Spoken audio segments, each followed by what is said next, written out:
All right. This is us going live. It looks like it's working. Look at that. We absolutely are live. There's no question about that. Good morning. Good morning. Good morning, everyone. So as soon as we get on and there's one person that's already watching, appreciate it. Thank you. Good morning to everyone out in Facebook land.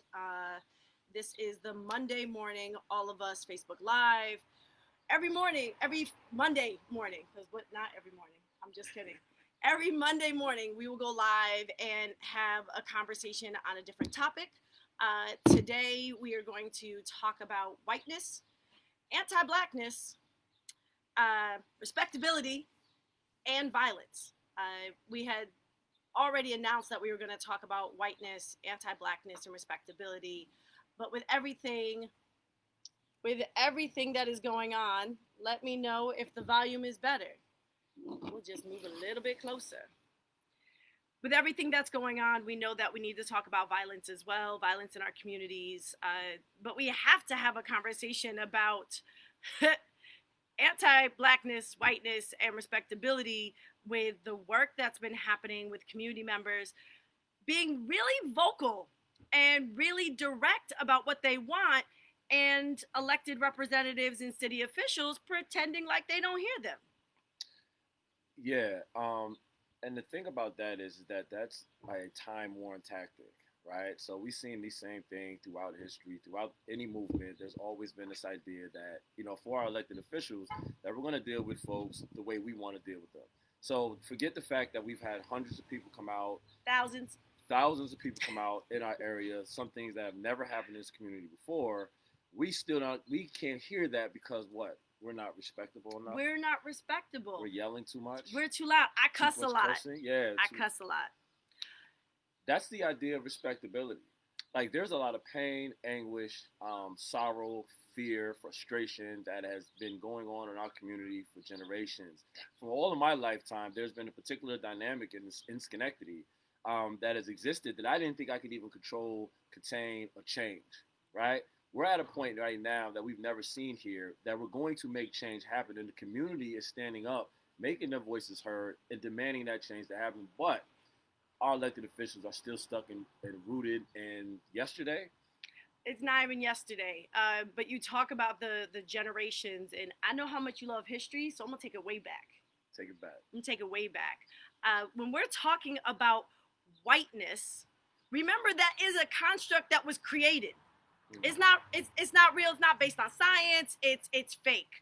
And if anyone read Stamped from the Beginning by Ibram Kendi, he looks at the historical facts of how whiteness came to be, and that it was a product to create profit. You had to create blackness, and if you created blackness, then there had to be whiteness. There had to be an opposite. So for us to be able to recognize that it was something created for the purposes of dividing people to say who is worthy and who is not. Let's remember that. And when we're talking about whiteness, there were people who weren't always considered white. Right? Exactly. Not everybody was white. Not everybody was white. At one time, Irish, they weren't considered white. They weren't considered white, but they were able to become white. Italians, same thing. Weren't white, but they were able to become white. And there is not only the idea of whiteness and proximity of whiteness and to be able to become white, but that white is the norm. It's the standard. Not even just the norm. White is power. White, right? is supposed to be. It's supposed to be power, but in this country, the way our society is set up, the way you appear was some indication of what power you had and your place in society, and whether or not you were deserving of something or not. Yeah. Right? That's why we have the color spectrum. So we're not saying that we shouldn't be seeing differences, because we do see differences. Right? And we should be happy that there are differences, or it'd be really freaking boring. Yeah, most people see, and like we see these oppositions, we see the different way things look. The problem with whiteness and blackness and all the ways in which we divide ourselves up in this country is that we set up a hierarchy. Mm-hmm. We set up a value system. Mm-hmm. So if you're this, then you're valuable. Without bringing anything else to the table, you're valuable or you're not valuable. And that's the problem. And that's the structure that we are trying to break down. We are all human beings. We all have value. We are different. I clearly do not look white. No. Light skin privilege, but they don't let me forget my blackness ever. I do want to talk about the colorism thing. Yes. Because two things. One, it's real. It's a that tool of white supremacy. It's a tool of white supremacy. And the brown paper bag test, which was created by white people to say the lighter you are, the better you are. If you're too dark, then you are less than. So whenever there is this concept of, oh, well, you got the good hair, or at least you're light skinned, it's perpetuating white supremacy. Absolutely, because you're accepting that value system that we were just talking about. You're accepting the fact that I may not be white, but I can associate, get close to that power, but I'm not you. And right? let's talk about the flip side. Individuals that then say, "Oh well, you're light skinned, so you don't really know what it means to be black."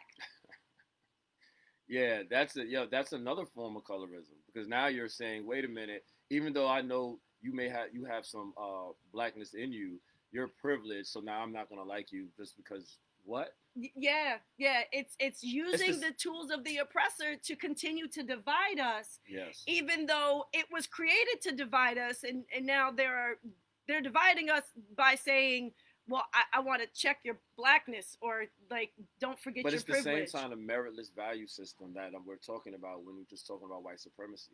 I know nothing about you. I know nothing about you, but yet I'm going to judge your character and who you are just to how you look. Mm-hmm. I did not ask to be born this way. Neither did I. Exactly. Although I love it. I'm saying. I mean, I love this. I mean, I look a little crazy this morning. I'm tired. It is early, and this is our first Monday morning, so y'all be forgiving. So I'm doing a mic check because I saw some people were having mic issues, other people are not. All right, cool. We're gonna keep going.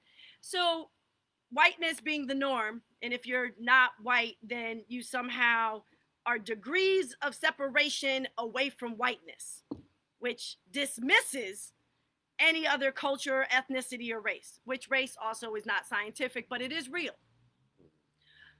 And then let's get all the way to the other side, anti-blackness. Anti-blackness. Now, that comes often, so that's another tool of white supremacy. And those ways are a little subtler than what we would think of the card-carrying Ku Klux Klan member walking down saying that he hates black people, right? Anti-blackness shows up in many, many, many different ways, right? And it's back to the same, but it also adheres to the same value system, right? So, but it doesn't necessarily come from somebody white. Right. So really fun that anti-blackness knows no bounds, has no borders. We've seen it in many communities and many cultures, not just white communities, and unfortunately, anti-blackness sometimes happens in black communities. Yeah, and just people of color. Period. Yeah. Like they will like oftentimes determine for themselves that association of power, and then trying to be closer to it, try to push someone else down or somebody away, right? So you see it with people of color say, well, I'm not this, I'm black. Despite looking just like me. Yeah, I'm not black. I'm not black. I'm not black. I don't have the same issues you have. I'm not valued the same way you are. And our elected officials will use that to their advantage. So for those just joining us, are we getting the respectability? We're gonna do both. Both and. Shawn and I, both born and raised here in Schenectady, and for those that don't know, we used to have a mayor. His name was Jerzinski, and I didn't like him very much. He had two platforms. One was that he was going to shut down every single adult nightclub, strip club, adult entertainment within the city of Schenectady. That was his number one goal. He did a pretty good job. He got almost all of them. Respectability. That was the problem. I mean, respectability. And then the other thing that is his claim to fame is that he left the city of Schenectady to go recruit individuals to move into the city of Schenectady, giving them resources and loans to rehabilitate property, to buy property here in the city. And he was very specific. He targeted the Guyanese community. He was the person who initiated the importation of what we have an ever-growing, beautiful, wonderful Guyanese community here in Schenectady, and he did it in a way that created an intentional divide. He said, you minorities are model individuals who absolutely deserve to have property and be given a chance, but the black people that already live in Schenectady, we're not giving you a damn thing. You get nothing. No, I'm not here for you.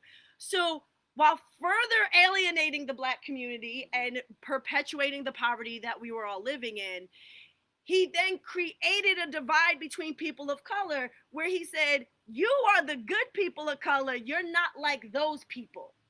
Which is a very direct way to kind of cause a divide. And that colorism, that anti-blackness that you were just talking about. Yep. So a lot of times it doesn't happen in that such a direct way. We don't have the evidence of that to really show it in this community. But that, what you're talking about, actually caused a really serious problem in our city.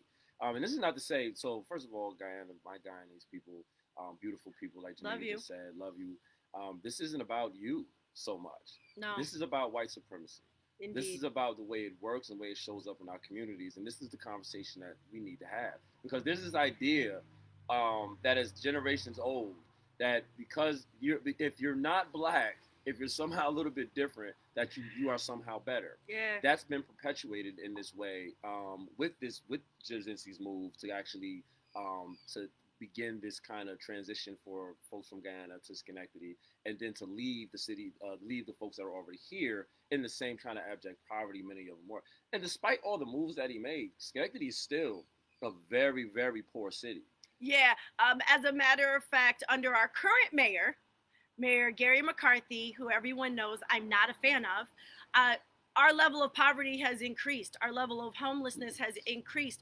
If I'm going to get the number wrong, but it's something like more than 70% of people are living in actual poverty. The United Way standards, where we're not talking about how much money based on the federal government, because that's just crap, but a livable wage, what it would take to maintain the minimum of your life.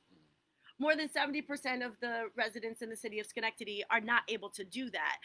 So we perpetuated poverty. We gave resources to an incoming community while not helping the overall community, especially the black community, and then perpetuated more whiteness, more anti-blackness, and said, here's how you can be respectable.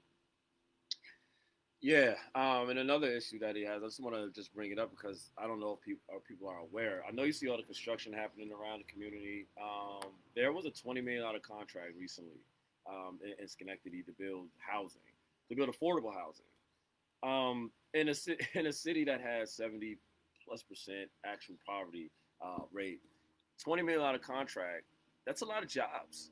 That's a lot of training. It could have been. Right? Yeah. But do you think that our mayor or city council actually had a contract agreement to make sure that people from Schenectady, people of color, people who are have been affected by economic inequity, social inequity, political equity forever? You think that there was any kind of contract to make sure that folks had a job? That one would build what? Wealth in the community. Sustainable wealth, because the training that people could receive is something they could do along with. Trained the people who currently live here to ensure that they get the jobs first, and have a mandate that the contractors are employing local individuals as opposed to outsourcing like many of them do. Which is, yes, exactly. And that seems to be the go-to thing for them. Yeah. And the third thing, not only does it bring economic wealth and bring some sort of sustainability with the training to get other jobs after that work is over, it also allows folks from the community to build in their community. Right? That kind of ownership. We don't own anything. We own nothing. Nothing. Yeah. A few of us have some property here, and I know if you're looking at this paper, you're like, I own something. Yeah, I know you own something. We're talking about the community as a whole. The community as a whole barely owns anything. And just the larger idea, if there is one building on one street that one person owns, what about the rest? And the fact that it's not actually our responsibility. Let's understand that, because this ain't about bootstraps and respectability. This is not about, as long as you work hard and you do things the right way, you can have the American dream. No, it's about the fact that our government's responsibility is to ensure that every individual that is within its bounds has access to be, what is it? Life, liberty, the pursuit of happiness, which would include food, shelter, healthcare, education, and to not be murdered and abused by our policing system. These are basic things that the government owes us, which means resources that they're responsible to provide to us because they've already taken those resources from us. Yeah, and I want to get away from the idea that I know there may be some thinking like we are asking for someone to give us something. That we first of all, thank you, giving back. Give it back. Historically, I mean, I don't know if everyone on this call knows what redlining is. I don't know if everyone understands the kind of state-sanctioned devaluation of our community that is going on. But because of all of that history, and then we could have another talk about that maybe another time. Ooh, we could talk about prison labor. We're not going to do it today. Yeah. But prison labor, slave labor is definitely a thing. Because we're getting sidetracked. I mean, yeah, we are getting a little sidetracked. But I just want to get away from the idea that somehow we're out here with our hand out thinking that they should be giving us stuff. First of all, we deserve these things. And the obstacles that have been placed in the way of our community forever are a problem. We're not asking for anything but get those obstacles out of the fucking way so that we can continue to thrive as a community. We've shown throughout history that we can do that. And every time we've done so, I just, if we're going to try to bring it back, we're going to try. Whiteness, anti-blackness, respectability, and violence. We're going to pause on the respectability for a minute. As Shawn had mentioned, we've had hundreds, thousands of people in the streets for months now on a regular, consistent basis saying, end police brutality, end state-sanctioned violence, and abuse of power. Our carceral system is one of harm, that it perpetuates harm. It literally is perpetuating violence. Like, you're telling us not to be violent, but you're using violence against us to stop violence. Fred Hampton, you don't stop violence with violence. You don't put out fire with fire, all that good shit. But let's remember, not only were people screaming, we want you to end police brutality, there are 13 demands that came from the community. I didn't know how loud that truck was going to be. That came from the community. We had conversations, heard from the people, went back and said, all right, this is what we heard, so how can we create this change? Created 13 demands, and then put those 13 demands back out to the community and said, do you agree with the things that we came up with? And so far, just for Schenectady alone, because we actually have over 1,100 total signatures across the greater capital region. That is 12. Well, that might be with the printed ones. So we're at about 600 for the city of Schenectady. 600 petition signatures of the affirmative. We agree with the 13 demands that you came up with after talking to us and asking us about our experiences and how we would like to see change. So we did the work that the governor decided to come up with after we had already done it. And the mayor had a responsibility to create a plan that was already created because there was conversations with the community that brought solutions to the problem, and a long-term plan that also has benchmarks, just saying, as and how to figure out to create change based on the needs of the most impacted people. Because it's not all 66,000 individuals in the city of Schenectady who are facing police brutality, who are dealing with the harms of mass incarceration, who are seeing their community members removed from their communities and then returned with no resources and a scarlet letter that brands them for the rest of their lives. There's a very specific group of people who know that harm and know the solutions they need. Those would be the people we talk to. Wow. So, let's see, did that actually, oh, please tell me it did not. Oh no, we're still here. Okay, so real fun, my phone's connected to my laptop and my phone rang, and so that was a thing. Oops. So, here we are, 13 demands, 600 signatures from Schenectady, the city council saying, well, we're just waiting to hear what should be done. We literally shut down your last city council meeting that was virtual, so much so that you now moved it to YouTube. So tonight's meeting is on YouTube. We were loud, we were uncompromising, we said this is what we demand. Michaela Foster repeatedly said 400 years is enough. We're not waiting. We're not waiting 30 days, 60 days, 90 days. Stop telling us to wait. These are the demands. Fulfill them now. Because you're perpetuating violence against us and then telling us not to be violent. This confused. But this like goes back to that idea of being respectable and saying it nicely. Like, so we're talking about a history of traumatic tyranny, put upon one people, black people, more than anyone else, obviously. And you're saying that I should somehow be nice about how I tell you the pain that I'm going through and the suffering that I'm dealing with, and for you to hear me. It's really a shame, and it's really disingenuous, because what it actually is a tool to silence us. It's a tool to ignore what we're saying. So it's a tool to continue the same status quo that's been going on and on forever. There's been task force in the past, right? There's been conversations with people that the elected officials have decided to pick out and say, this is the people that we want to talk to.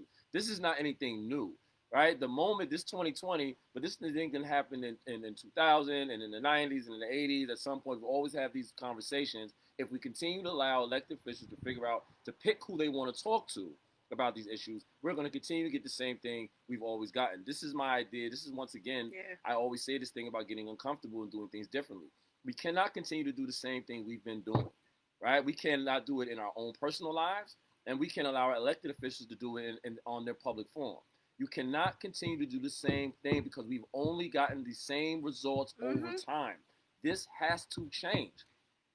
What we have here in Schenectady right now is that two white men, Mayor Gary McCarthy and Chief Eric Clifford, made a decision about who was going to be on the task force. And I'm not saying they chose bad people.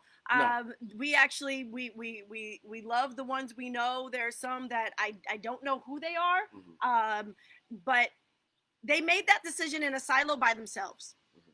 Instead of going to the community and saying, we have been given this task to create change around police brutality. And we know that is not something we can understand because we are part of the system in place. Gary McCarthy comes from the DA's office. He's always been the top cop. And Eric Clifford, for all of his good intentions, kneeling and putting power fist up, still a cop inside the current system. And both of them white men full of loads of privilege, unable to understand the trauma, pain, and severity that communities face every single day. So what would make sense to me, and I think to others, is if these two people who say they represent the city, everyone, actually went to the people most impacted and said, listen, I don't pretend to know your pain or your trauma. I could not ever imagine what it means to be a black person in this city or to face the brutality that you have faced. I'm asking for your help to create a community task force. Task force, by the way, just sounds violent. To create a community group that will help us find solutions to the problems we are facing. Can you help me do that? Because I know I don't have the skills to do it alone. It's going to take all of us. Wait, nope, that's our tagline. But anyways, that's not what Gary did. That's not what Eric did. It is what we did. It's what we've been doing since March, talking to the community and asking for their feedback, and then creating something based on that feedback. But here we are. We now have a task force that their task is to come up with solutions to the problem of police brutality. And they're looking for feedback from the community. How many hours of footage do you think we have of individuals from Schenectady actually testifying to their experiences in Schenectady? I couldn't even really put a number on it. It's really hard, but it's easily, hundreds of hours of just like any of our actions that we putting on. We always have people from the community come up and tell their story and speak their truth. Yeah. It's not staged. We don't tell them what to say. You speak your truth, period. Whatever your truth is, we want to hear it. The other piece is, and I've actually had this conversation with Gary McCarthy before, of him saying to me, well, who is it that feels this way? Tell me who they are and where they live, and I will go talk to them. What makes that white man think that people who are impacted want to go and talk to a white man who comes from a system of oppression and tell them their problems. Why would you want to do that? Does he not understand why it is so comfortable for people to talk to people from the community about what's going on in the community, and that we've lifted up their voices to be heard and we care, versus the system in place that has not changed for, I don't know, hundreds of years? I mean, clearly we come from two, distinct systems of reality, right? So they're coming from a place of privilege, and this kind of idea that we know what's best, or we should be able to be in a conversation and we can figure it out for you, is, once again, I love history, is old. Like, this is something that's been going on, for a very, very long time. To put simply, and I'm sometimes shocked that not oftentimes, but sometimes I'm shocked by the way the willful ignorance, is that a term that we can use right now? Is it willful ignorance? It applies. It does, but I feel like it's even more than that. I feel like willful ignorance is almost like a way of, like, diminishing some of what it is. Because, I mean, history is clear. We've been through this. These are not stupid people, but they do have a different vantage point. They do have a different kind of life experience that they're pulling on to kind of make these decisions when it comes to our community. But I also think that someone who wants to learn or look through the layers of this stuff, like, come to the people who have been directly impacted to figure out how you're going to deal with the people that have been directly impacted, right? And not just to say that I can figure it out for you, and then I'm going to pick the people that I want to talk to decide what that is. When you've had hundreds, thousands of people coming out demanding change, why wouldn't you want to listen to that? As an elected official, why wouldn't you want to listen to that? But that goes back to... I cuss. Oh, yeah, you cuss.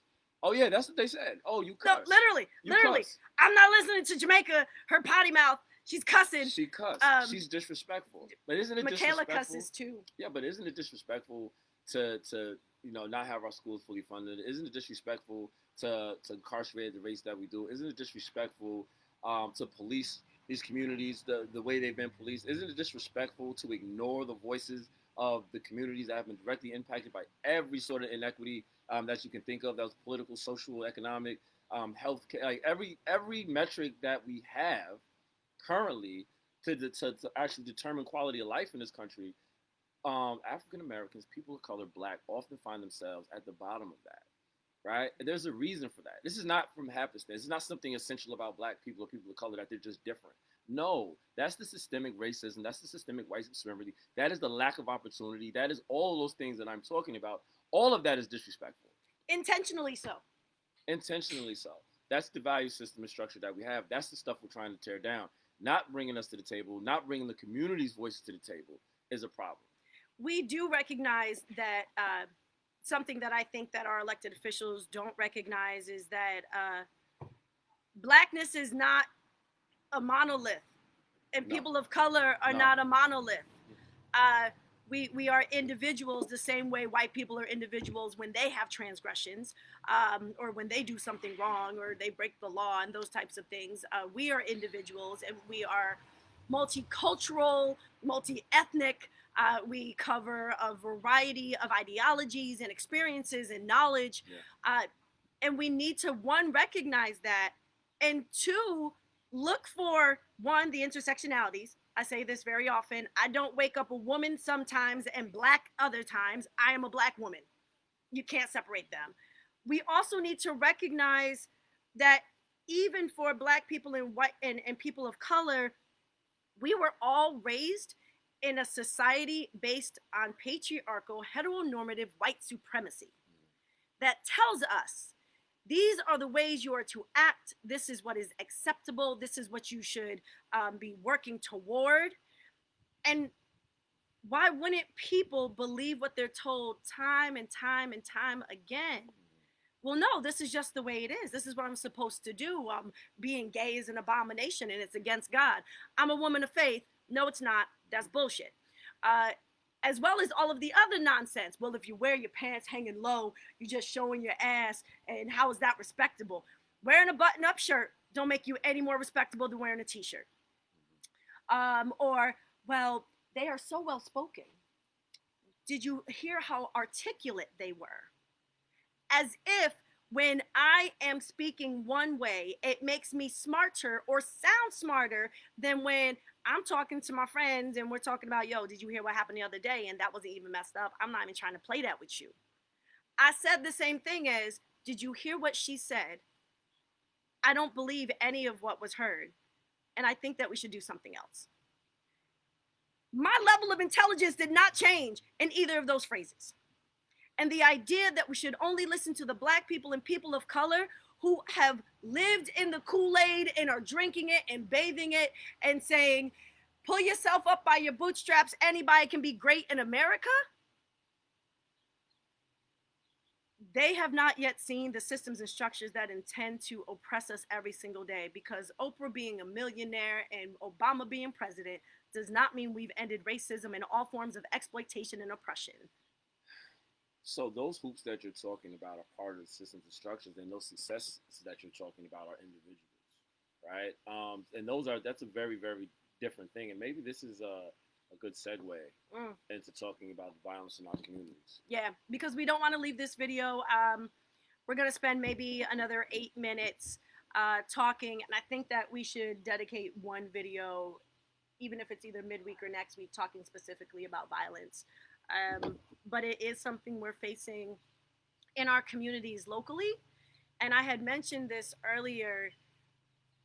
Violence perpetuates violence.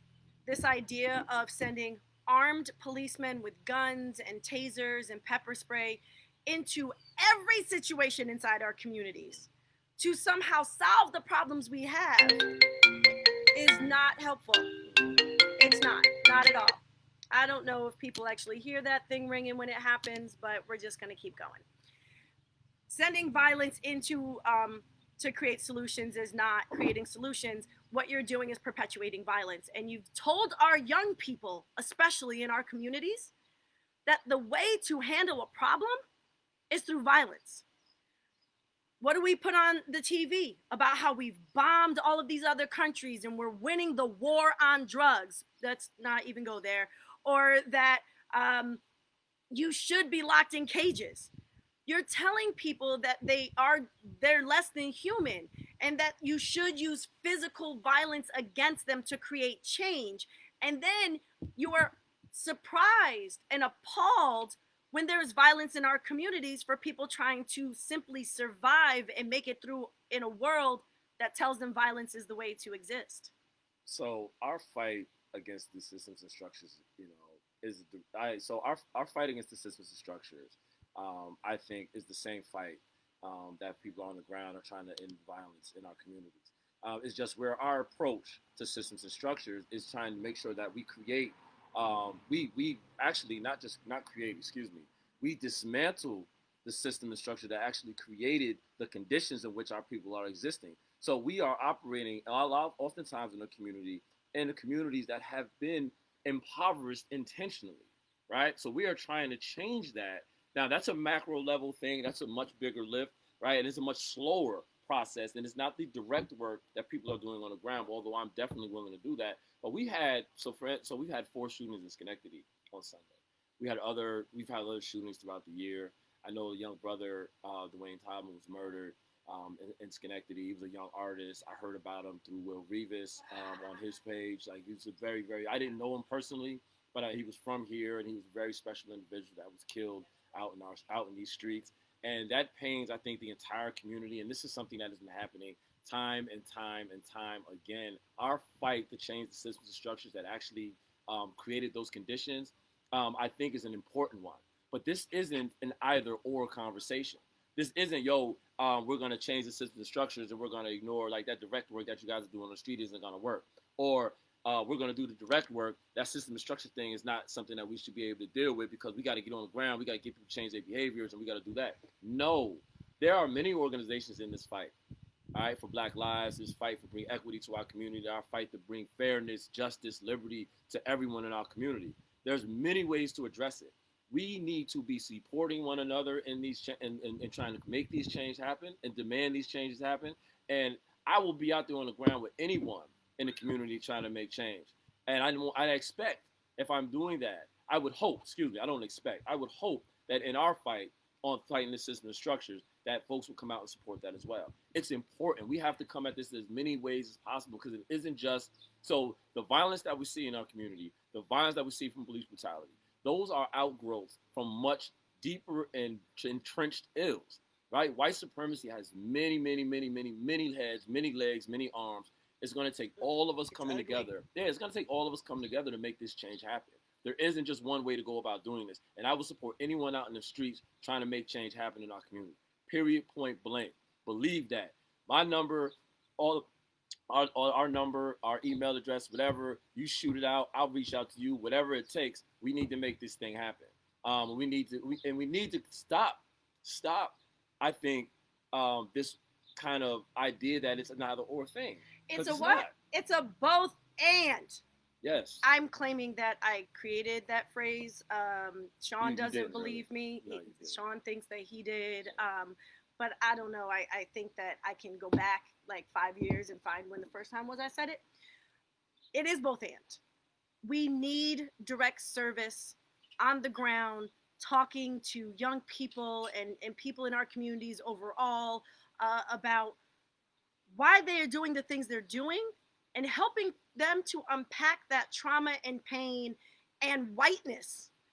Because I got to tell you, if you walked up to a young person of color, or a young black man, woman, non-binary individual and said, do you know every time you hurt someone in your community, you're perpetuating whiteness? They might feel some kind of way about it. That might be able to prompt a conversation to talk to them about what's happening and why it's happening, and to connect the dots about if the cops are coming in here and they're beating up on us and then we're just beating up on each other, do we really want to be like the cops? Is that really how we should solve things? And it's also about parents and aunties and uncles and grandparents having these conversations and saying, what is it that I can do to have these conversations in my house or in my community about creating change locally, and how do I advocate for systemic and structural change as well? It's a both and. We need to have conversations in our community. We need to be out in the streets saying no to violence and explaining why it's no to violence. If we just tell somebody don't do that anymore, without explaining why or how it's, this long held system and structure in the history of violence, guess what? When I try to tell my kids no, just don't do it. It don't work out. But when I've had conversations, not just with my children, but with other people's children, and had conversations around, look at what we're doing and why we're doing it. Why do you think it happens that way? And asking for their opinions and their ideas and what is it they experience and how could life be different? Some of the most powerful conversations I've ever had were inside Albany High School, Schenectady High School, Sage College, Schenectady County Community College, Hudson Valley, young people that know what change looks like, know what they want the world to be, and simply need the space to make it happen and the support for it to happen. Shawn loves young people, and I understand why. No, I do. I push our young. The reason why I push our young leaders so much is because they have a different energy and a different dynamic, right? They have a different energy and a different dynamic than I do. They're of this generation that they're not willing to wait in ways that maybe previous generations haven't been. And my young nephews and nieces, I have a young daughter. I see that energy and I want to support it. And support is the key thing. So I want to get back just a little bit when you're just talking about change in the community, or you're talking about dealing with young people and not telling them, no, don't do that. So not only can we not tell them no, I think that's not helpful. We have to be showing them what they can do, right? Showing them what is possible, and then finding ways to support those possibilities and support those dreams. Because we have a culture that's been created by, like what we just talked about, the devaluation of our community. The fact that Schenectady City School District is owed $42 million in foundation aid, right? That's classroom education funding, right? Every year. Every year, we are owed tens of millions of dollars, and they don't accumulate it like, oh, we didn't pay you $40 million for 5 years, so we're going to now give you $200 million. No, they don't. We don't get that money back that we've lost for all the last 5-10 years. Sorry. No. That's great because No, people need to know that. People really need to know that. And Albany City School just owed $30-something million. It's the same thing, and it's the same thing in Troy, all city school districts where people of color are. the majority. Yeah, it's Yeah. the same thing. So And the same violence and the same type of violence in Albany, in Troy. yeah, the same type of violence is happening in Albany. Same type of violence is happening in Troy. Like, so my thing is, not only can we, give them opportunity, we need to support that opportunity, and we need to get behind these organizations that are trying to do that work. They are there. They are there. They're often not heard from as much, except when there's a shooting. But we need to. This is back to me talking about getting engaged and getting involved and getting uncomfortable. If we do not want the same things that have been happening, if we do not want that anymore, we have to get uncomfortable, start doing things we're not used to doing. We have to start engaging in ways we haven't been engaging. We have to start talking to our neighbors and folks in our community, talking to our young people, getting in touch with these organizations that are doing the work, and find those opportunities. So while we're doing all of that, this is the both and. We also have to make sure that funding and all these opportunities and obstacles that are put up by our government are now released and coming into our community so that we can really have the opportunities to get ahead, to thrive and not survive. I'm not trying to just survive anymore. I'm not doing it. We need an absolute end to white supremacy. Period.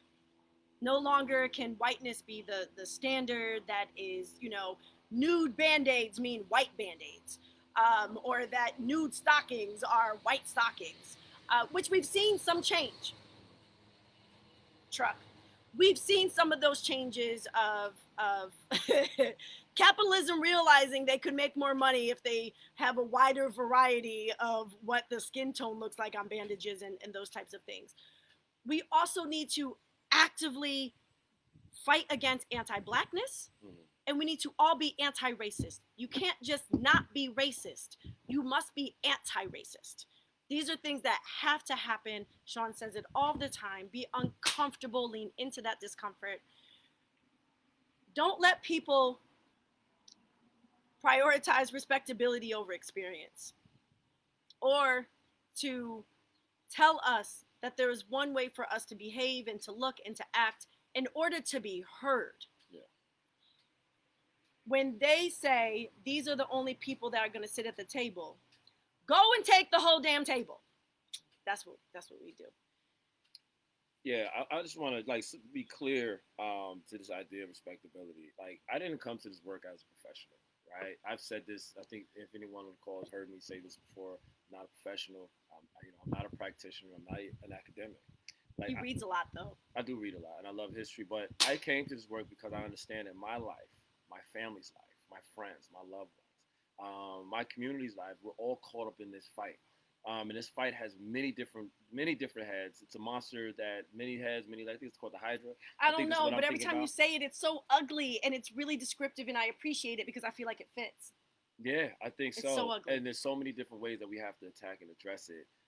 I think that all of us in this fight need to get together and figure out what those steps are, because it's the fight that will only be won if all of us actually get involved. And this is not me trying to tag our org. This is me just literally saying it's going to take all of us getting involved, getting our hands in, and figure out what we want to steer this thing, because it's a hell of a lift. It's a hell of a lift. Getting out in the community and doing direct service is not going to solve it. If that would have been solved, it would have been done years ago. Yeah. Right? It would have been done generations ago if it was the direct service thing. Right? It's way bigger than that. It's way more than that. And we have to get together. If we were just working on politics and electoral campaign stuff, like, that would have changed things years ago. Right? We've never changed anything based on who was in office. Ever. Roe v. Wade was passed on a conservative Supreme Court bench because the people demanded it. It's what we're about. It's about what are the people's demands, and let's bring them to light and ensure that the most marginalized amongst us are the ones that are feeling the most significant change and living our lives without forms of oppression and exploitation, because we're all worthy. We're all worthy. I wore this shirt on purpose. I'm not wearing the All of Us shirt because every one of us is worthy to be able to live our full lives as our full selves and not be told that we're less than, and not to be taught that violence is the answer. We need to end all forms of war and harm. We need to demilitarize our police. We need to get police out of our communities as the problem solvers to our social problems. That's not their job. They're here for property, not for people. They shouldn't be in our communities. It's not what we need. It's not what we asked for. It's what was put upon us. To end the violence, to end the racism, exploitation, and oppression that all of us face, all of us need to come together. Our 45 minutes are actually up. We're going to try to make sure we keep it to 45 minutes every Monday. Hopefully, maybe we can start on time. We'll get the technical side fixed for next week. Share this video. The petition that has the 13 demands is listed in the comments. We're still collecting petition signatures. Tonight, Schenectady City Council has the regularly scheduled meeting. We have shared the link to be able to view that and comment while they are having that conversation. Also, the email address to the clerk for the City Council. You can send a simple email if you're a resident in Schenectady that says, I support the all of us 13 demands. Make it clear that this is not something that two people sitting on a porch came up with, but it is something that you want to see in the Schenectady community. Because even though we've spent weeks in the streets with thousands of people and now collected 600 signatures on top of that, they still are pretending as if we're not here. Silence is violence, and they are trying to silence our voices, the voices of the most impacted in Schenectady. So please be sure today to watch the City Council meeting, to email the clerk and tell them that you support the All of Us 13 demands. Continue to follow all of us on Facebook. Show up, join our email list, and we'll talk to you again next Monday, if not sooner. Great. I just want to give a shout out to everyone in Schenectady putting in this work, everyone in Albany putting in this work, everyone in Troy putting in this work. We see you. We appreciate you. Let's get it. I know y'all out here for the right reasons. Let's make it happen. All right, everyone, have a great day, and remember to stay safe. Wear your mask.